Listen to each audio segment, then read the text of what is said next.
Alright, so I am back. I am outside in my car, just finished watching Ratchet and Clank, and, welcome to Jesse Reviews, or Jesse's Movie Reviews. Jesse Reviews is something I'll talk about in a different video. When I went into the theater, I had only seen one review from IMDb, which was 8 out of 10. I think. That's what I thought I saw, at least. And then I heard from my manager, or one of the managers, because I work at the theater, that on Rotten Tomatoes it got like a 15. So I wasn't sure what to think going into it.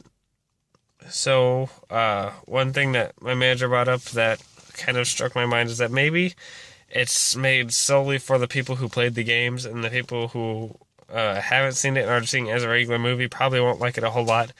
And to be honest, that's probably what I'm going to have to say too. If you haven't played the games, you might not like it a whole lot. And also, one thing that might have dragged down the ratings a bit is that for a kids movie, it is a bit brutal, considering like whole entire planets get destroyed and people get thrown into like the sun and stuff. Lots of guns. Not with bullets, but, different weapons and stuff. It's very focused on weaponry, like the games are. And, which luckily, people like me have played the games, and that's what we were hoping for. But if you have played the games, you would like it, because they do get quite a few different weapons in there. All sorts of different ones. And before you ask, yes, the Omni Wrench is in the game. In the movie. And so, one minor complaint I do have, though, is that it seems like Clank was not that important of a character. It might have just been maybe I'll go back and watch it and think differently. But he just kind of, and he was there for, the whole thing. He just never really seemed to have too much of an important role. I mean, Ratchet does like him. They become friends and all that stuff. And they're together throughout the entire movie. But seems to kind of be a forgotten character in the production. And he's sort of not really. It's hard to explain. It might just change depending on how you look at it. And I'm sorry if I sound weird. I got kind of a bit stuffy nose because of allergies. With, spring just coming up. We're in spring right now. So, overall, though, there were some really good references and some good details in there. Like all the boxes on the ship on the ships and stuff where they store things are just like in the games where it's like the wooden panels and the purplish metal frames, stuff like that. That was the same. Clank's voice actor was pretty much the exact same thing as in the... I'm not sure if it was the same person or not as in the games, but he sounded just like him. And Sylvester Stallone was in it. He did a pretty good job. It was a pretty funny movie. I thought it was funny. There's some pretty good humor. There was a part where they break the fourth wall by having one of the... I forget, all the characters' names other than Dr. Nefarious, Ratchet, Clank, and Captain Quark. I forgot, everybody else. But one of the girls, when they walk into her office, she's playing a Ratchet and Clank game on her computer. You're able to tell it because those, weird purple bad guys with, the eyes sticking out of their head that are, level 1 strength. Bad guys, those guys are in there, and she's shooting at them. It's in first person.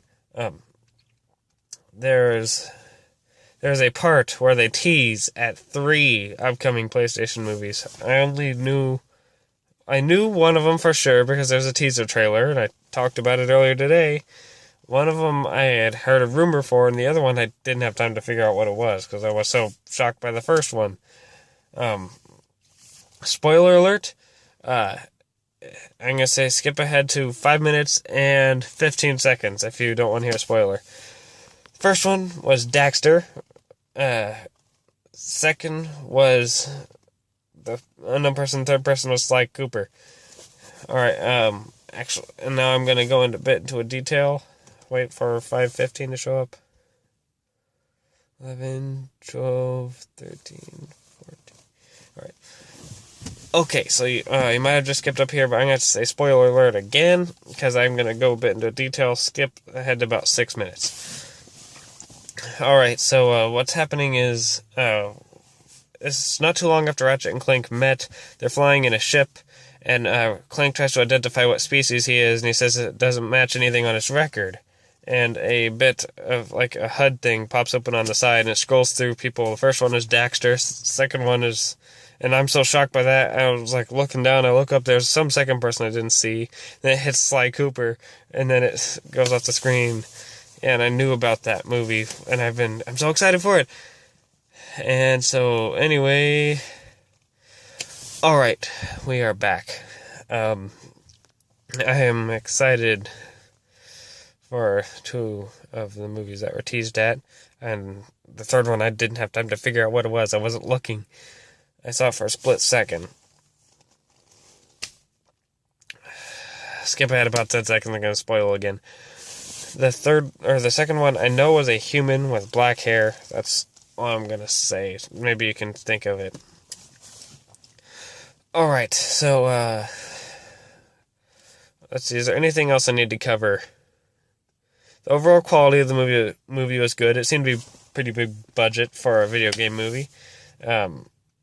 Overall, I'm going to say it is the best movie based on a single video game I have seen, which is not saying a whole lot, because video games don't exactly have a reputation of being turned into good movies. Yeah. But, I thought it was decent. It wasn't the best movie ever, but it wasn't bad. It was pretty good. I liked it. It looks like there's going to be a sequel.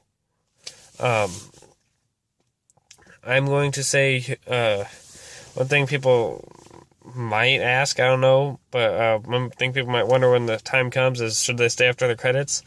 I mean, there's a little joke thing, but there's no sort of teaser toward the next movie. It's just a little joke.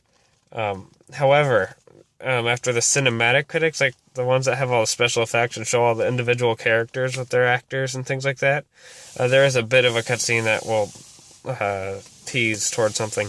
But anyway, let's see. Is there anything else I need to cover? I can't think of anything. So I'm gonna say, well, I need to cover my overall rating.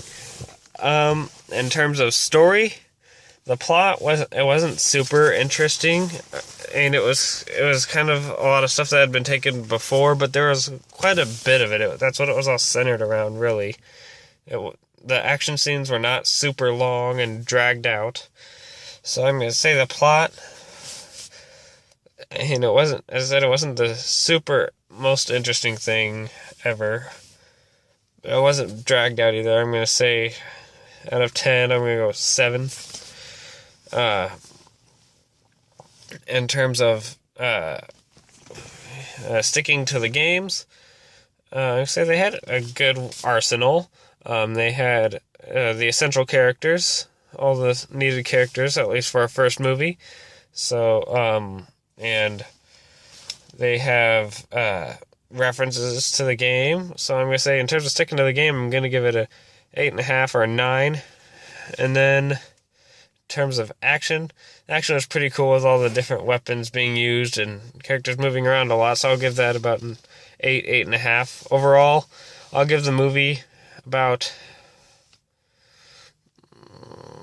7.5, maybe 8 out of 10. So it was, for a video game movie, they're definitely moving in the right direction. And plus, with other video game movies coming up, like Angry Birds movie, which I'm not too excited for, Warcraft, Sly Cooper, Sonic the Hedgehog, Five Nights at Freddy's, some of them are bound to be good, hopefully. So, anyway, with that being said, Thank you so much for watching. That being said, please remember that my name is Jesse, and I would really appreciate it if you consider liking, commenting, subscribing, and having a wonderful rest of your day. Thank you.